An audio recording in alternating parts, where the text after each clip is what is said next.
my YouTube channel, MANENOS. It is your girl, Shelly Kiki.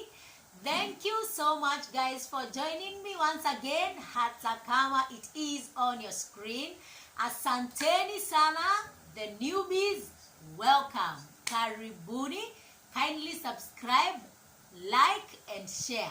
Wenyeji, those people that I started with, thank you so much, guys, for your support. I really mean this. It's not a no. I really mean it. Thank you for subscribing. Thank you for liking. Thank you for sharing. We are hitting 100 subscribers in a month. It is amazing. It is your support, guys. Thank you so much. If you have not subscribed, subscribe to join the family and share with your family, with your friends, and with your colleagues. Let them also benefit from this channel. Guys, for those who we started with, you have realized that in the past videos or in my previous vlogs, I have been basically laying the foundation or setting the basis of what we will be discussing, which is the challenges that are faced in a marriage. When I started this video, this channel, in my original or in my introduction video, I said that this channel will be simply about the challenges that are faced in a marriage. And as you know, guys, there are over 1 million challenges faced by marriages, and there are different challenges for different marriages. But there are those challenges that are faced by almost every marriage, or there are those challenges that are common in almost all marriages, and there are those challenges that birth other challenges.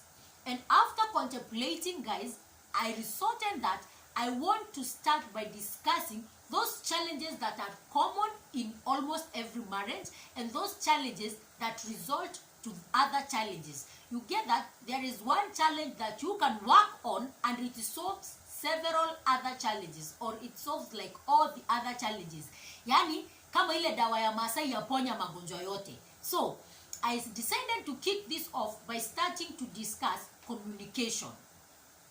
They say that honesty births trust, which are the two most vital things in a marriage, or the two most important things in a relationship.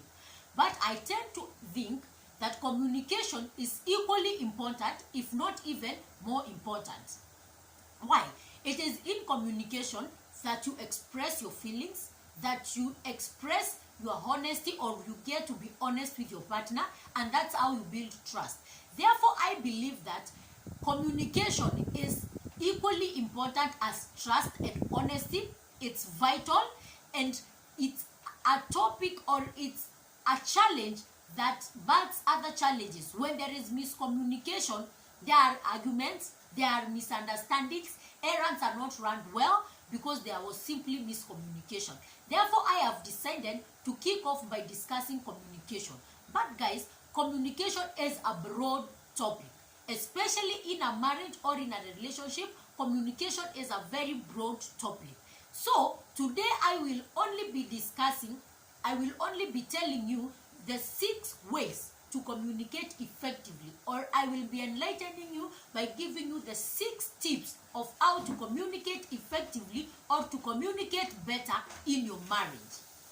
So, I will kick this off by defining what is communication. Communication is said to be the imparting or passing of information by speaking or writing or by any other means.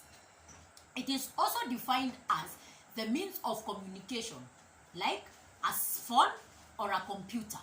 Or it is also defined as the means of transport, like a road or a railway. But in our context today, we will be concentrating on the first definition, which is the passing or imparting or exchanging of information via speaking or writing or by any other means. Communication has so many definitions, but the most vital or essential one in this context, it's whereby communication is defined as the expression of your feelings and your thoughts. So, perhaps communication is the life's most vital skill that a person can learn. Why? Because in communication, you get to understand what is being said to you, and you also get to pass information to other people. Therefore, being an effective communicator is like perhaps the most vital or the most effective or important skill in a life that a person can acquire. Like, for example, I am a very good talker, or I can talk and talk and talk. I can endlessly talk. So I consider myself to be a very good communicator. But I have come to realize that for me to be a good communicator, I should be an equally good listener as I am a good talker. Like, as much as I can talk, I can also listen, because talking and listening is what is all about communication. So that brings me to my first tip, guys, that communication is a two-way signs, or a two-way traffic, whereby it is the give and receive. Therefore, in a relationship or in a marriage, do not dominate the topic or the conversation. Give your partner room to communicate. Give your partner room to express their feelings. Give them room to speak. Give them room to ask questions or get engaged. Let a conversation in marriage be like a tennis game, whereby the ball goes to and fro, and that's what brings out effective or healthy communication in a relationship. And in that context, if you realize that you are dominating a conversation, you can take a step back and ask your partner, would you like to say something? Or for those of us who can talk and talk and talk, if you realize that your partner is dominating the conversation, you can tell them, excuse me, or may I speak, or can I say something? That way, you break the continuous domination of a conversation, whereby you will not get switched off, or you will not get bored by listening to this person continuously, whereby you can talk, you can answer, or you can exchange ideas. Why? Because a relationship is about two people, or a relationship is for both of you. Therefore, each person's contribution, or each person's thought, or each person's opinion matters in decision making, in how you feel or how they feel. Their opinion matters. Therefore, when you realize that your partner is dominating a conversation, try to let them know that you can talk, or that you have an opinion, not unless, guys, not unless this person has requested for you to listen to them. So that brings me to my second point, whereby you tell your partner what you need. What do I mean? Maybe you have had a bad day or a rough day, or you made a decision that you feel was right, but it was overruled or overturned, and you just want emotional support. You just want someone to listen to you and support you. Or there are times that you just want to vent out. So let your partner know beforehand what you want. Let them know beforehand what you are expecting from them. This helps reduce misunderstandings, guys. This helps reduce miscommunication, whereby you can say something and they come and oppose, and at that moment that's not what you wanted. Like, you can come forth and tell your partner, I really need to vent. I really need someone to just sit and listen. So when your partner is listening to you, they are listening to you with a made up mind. Like, when you say something, they will know that you need support, and they can tell you, okay, that was really bad, or I'm sorry that you went through that. There are other times that you just need to hear their mind, or to hear their opinion about a matter. So you come beforehand and tell them, what do you think about this? And as you speak, or as you converse, they know what you are expecting. You are expecting their mind or their take in that matter. Or you can just tell them, I just need your support on this issue. Maybe it's about the children, or maybe it's about something that you want done. Maybe you want to convey a message, maybe to the house help or to your workers, and you need your partner's support. So when you come and tell them beforehand that I need your support on this, as you go to converse, as you go to communicate, they know they are here to back you up. They know they are here to support you. Therefore, tell them beforehand what you need. Learn to tell your partner beforehand what you need. The third point, or the third tip of how you can communicate better in your relationship, learn to ask open-ended questions. Sorry. What do I mean by this? I mean, don't ask an end-to-end question where you ask your partner, your day was good? Their answer will be yes or no or okay. So, or they can even brush off the question, because if their day was not good, they will just say no, or they cannot. Learn to ask a question that gives room or that leaves space for your partner to express themselves. That way, you create more room for communication. You create more room for exchanging of wants or information. Ask your partner, how was your day? How did your day go? By asking them that question, you give them room to narrate, you give them room to talk, you give them room to express how their day was. They can talk as much as they want, because you did not confine your question to an end-to-end answer. And therefore, guys, you need to understand your partner's emotional boundaries. What do I mean? When you ask open-ended question, at times, a person might have had a bad day, but they are not ready to talk about it, or they are not in a position to talk about it. And they can just say yes when it's not, they don't really mean yes, or when their day was not good.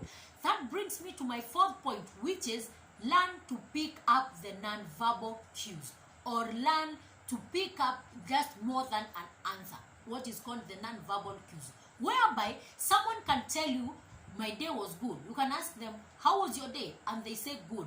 But their facial expression or their tone says something different. It says something different. It expresses something different. Learn to pick the nonverbal cues. This one comes when you have stayed with a person for a very long time. It does not come overnight, guys. You stay with someone and you build a healthy relationship. Therefore, you are able to know when that person is in pain, or when they are sad, or when they are angry, or when they simply do not want to talk. Because as I said, even emotions have boundaries. There are emotional boundaries. You need to know when to push. You need to know when to continue with the conversation, when to push the person to talk, or when to squeeze something out of that person. And you really need to know when to take a step back and not ask or not push. And that brings me to my other point, which is don't try to read your partner's mind. What do I mean by this? When I talk of emotional boundaries, there are times, there are people who don't tackle things or cannot attack things when they come up. They need time to absorb them. They need time to think things through. And therefore, they can just come and give you an answer whereby you look and see that they didn't mean what they say. So, don't assume you already know what they meant, or don't assume you know why they did what they said they did, or why they simply responded why they responded. We would really love to be mind readers so that we can know what our partners are thinking. Who doesn't want to know what their partner is thinking? But we are human. Sometimes we can miss the obvious non-verbal cues. Sometimes we can misinterpret the obvious non-verbal cues. So, make an effort to ask your partner. Make an effort to inquire or to get to know or to want to know what your partner is really feeling. And if you are the person that is in that state, don't hold back information and expect your partner to read your mind, and then get passive aggressive when they don't pick the non-verbal cues, or when they don't read their mind and know that something is wrong. Sometimes they might misinterpret the signal or the non-verbal cue. They might misinterpret it, and they want to squeeze the truth out of you, when what you simply want is to keep quiet, what you simply want is to internalize that matter or that issue. So let your partner know what you want. Let them know exactly at that moment what you need. All these tips, guys, are like intertwined. It's like one leans to the other, or one is dependent on the other. Because when you say to ask an open-ended question, when you ask an open-ended question, you give your partner room to explain themselves. They may choose to explain themselves, or they may choose not to explain themselves for one reason or another. Therefore, that brings you to the second point, where you need to pick their non-verbal cues, where you need to understand is this person in a mood to talk, or and is this person not really ready to express themselves? And when you do that, guys, that's when you need now to remember the third point, which is do not try to read their mind. That is when you approach them and ask them, can we talk about it? Is there something you want to tell me? And as I said, you need also to watch your partner's emotional boundaries. And when you ask them that also, it's like dependent on the fourth point, which is learn to tell your partner what you really want. Learn to tell them what you really need at that time. So if they are trying to squeeze the truth out of you or to get the conversation out of you and you are not ready to talk, learn to tell them what you feel or what you want at that moment. You can tell them, can we talk about it later, or can you give me more time? Because as I said, people are different. People are created differently by God.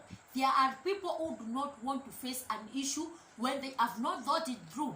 There are other people who just want to vent it out and then think about it later. There are other people who just want to talk and hear your opinion, then make a decision based on what you had to say or on your take over it. Therefore, with time you get to learn your partner and you get to know when to let them go, when to talk, when to push. But still, remember to always communicate, to always tell your partner what you really feel or what you really want from them. That way, they will not push when you don't want to be pushed, or they will not simply brush you off when you really need them to listen to you. Because at times, we tend to think that our partners will understand what we want or what we really need. I said, guys, we are human. We are not mind readers. As much as we tend to feel that I have stayed for a while with this person, so I know what they want, it is true. Sometimes you can know exactly what they want and get it correct. But there are other times you can misinterpret or you can misread the nonverbal cues, and you end up misinterpreting an issue. And maybe you end up responding or reacting differently to what that person expected. And if you are the person that was withholding or holding the information, it is time to speak out. It is time to be absolutely honest with your partner. Because if they try to read your mind and they misinterpret what you wanted them to get, it is going to get ugly, and maybe someone might end up saying something that they will later regret. And as I always tell you guys, wounds caused by once don't heal. And when you keep exchanging once and hurting each other by once, you end up, guys, creating pain that recurs every time that scenario or that word is uttered or it is spoken. Therefore, learn to watch emotional boundaries, guys. Learn to know when to speak up and when to not speak up, and when to push and when not to push. And if you are the one who is being pushed, or if you are the one who is being asked, appreciate the fact that your partner is making an effort to know what is wrong, or is making an effort to get to solve this problem, rather than just staying aside or rather than just letting it go. So, guys, I have said the first tip is to ask open-ended question.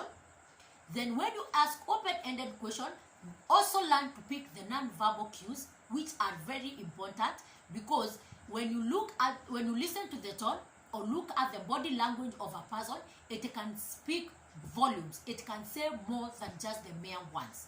Then also, do not try to read their mind. Try to ask, try to engage them, try to know what they really want or what they are really feeling. Then the fourth one is whereby you tell your partner what you really need, or you tell your partner exactly what you want, so that you cannot miscommunicate, or they cannot misinterpret whatever it is that you wanted to say. Another very important tip, guys, is creating time to talk. I know what you are asking. We talk every day. We talk every time. But what I have come to realize is that in marriage, there is the normal talk. The talk that comes up when you are getting to know how your partner's day was. There is a talk that comes up when you are asking for maybe an item, or when you are passing information, like you can just tell your partner the sugar jar is empty, when what you really meant is you have not filled the jar, you have not bought sugar. There are those conversations those normal conversations in a marriage that come up every now and then, or a conversation that is brought up by the children, or an issue that the children did. That's not what I'm talking about. I'm talking about an intimate conversation whereby you feel listened to, whereby you feel that you have expressed yourself, and another thing, a judgment-free zone conversation, where it is just the two of you just expressing your feelings, expressing how you feel to your partner, telling your partner, like it's like emotionally connecting with your partner. With life being so busy, and most of the times both partners working, or one of the partners working full time, you barely have time to talk. You barely have time to like connect. Remember, I said that communication in a relationship is very important, because it is where you get to connect emotionally. It is where you express your feelings and get to connect emotionally. Therefore, if you do not have that one-on-one talk that is not interrupted, that has not been birthed by something, an intentional talk where you just want to sit down and talk. You can go out for a dinner and talk. You can take a walk and talk, but it is an intentional talk whereby it is not fueled by an argument. You are not resolving an argument. It is not fueled by a matter. It is not a request that you are making. You have set aside time, maybe once in a week, or maybe an hour in the day, whereby you just get to speak, just you and your partner, you get to have time to speak, to just express yourself, to just be heard.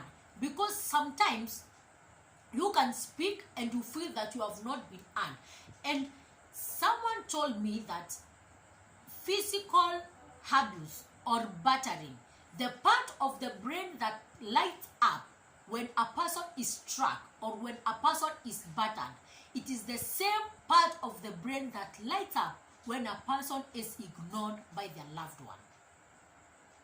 Imagine, when you feel ignored or when you feel unrecognized by the person that you love, the part of the brain that lights up when you are hit or when you are physically assaulted is the same part of the brain that lights up when the person that you love ignores you, or when you feel that you have been ignored. And as I have said, guys, the life has become very busy, so people barely have time for themselves, leave alone time for their partners. So if you want to work on your communication, guys, create intentional time.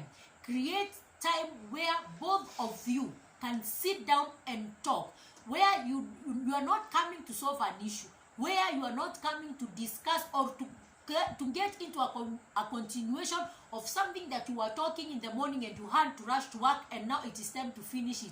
No, it is whereby you sit down with your partner, you sit down with your partner and you just get to open up yourself. You just get to express yourself to your partner with no judgment, with no predetermined mind, with no preconceived mind.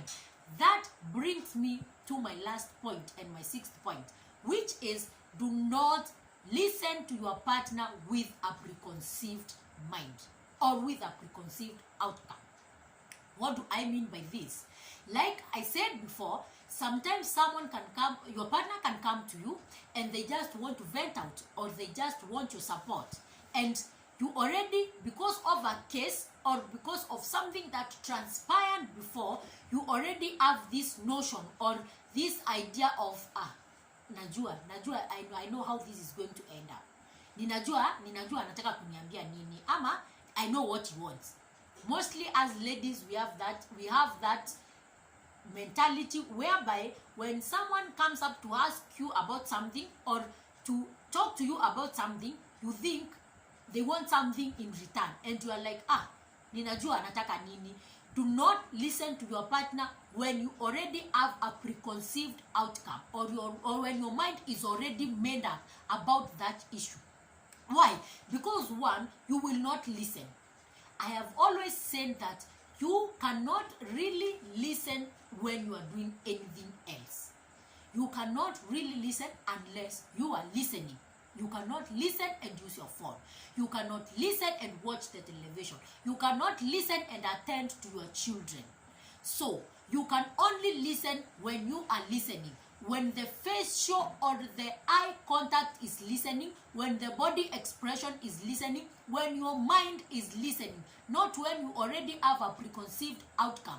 Because you will not listen, because after all, you know what they want, or you know what they are going to talk about. So, if you are engaging in a conversation or in a communication, if you are communicating with your partner, avoid having a predetermined outcome or a predetermined thought of how the conversation is going to be, because that affects how you are going to view the matter, that affects how you are going to listen to that person. Because how will you listen to something that you already know? Ni kama vile ulikuwa unasoma high school, you read a topic ahead of the teacher, and then when the teacher is in class, you think you know everything and you are switched off.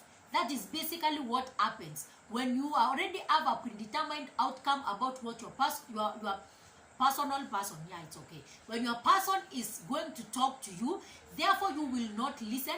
Your mind will just be roaming, because after all, I already know, or after all, I already have a predetermined outcome. That brings misjudgment, it brings miscommunication, and it births a lot of fights in a marriage. Guys, communication is a very broad topic.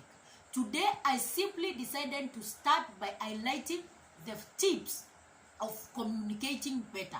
I will be talking about the effect of not communicating, or the effect of miscommunication, which is a question that I have been asked severally. How you handle a partner or a spouse who ignores you, who you are in the same room and they don't communicate to you, or they just ghost you for like 2 days and then they come back and they start talking as if nothing happened. Or when you want to discuss an issue and the person is not ready to talk about it, and they don't get ready to talk about it forever in your life together. And those are some of the things that birth or that bring forth other problems or other challenges in a relationship. Therefore, communication is a wide topic that will not wind up in one vlog, that will not wind up in one video. I will be continuing to discuss and to expound communication, which will also birth other challenges that are brought about by communication, like ghosting, where you stay in the same room and you're not communicating. You are communicating via the children, or you are sending text messages and you are in the same house. It is a result of miscommunication. Therefore, guys, communication is a huge and a broad topic, and above all, it is a challenge that is affecting marriages on a very wide range. So, try and apply the tips that I've given you for effective communication, or for better communication in your marriage. And I want to promise you guys, if you can work on them, you don't have to take all of them at once. You can start by taking one and working on it, and when you work on it and it shows improvement, or you master that one aspect of the tip that I have given you, like maybe whereby you express to your partner what you feel, you let them really know what you feel, and before you start a conversation, you really tell them exactly what you expect from them.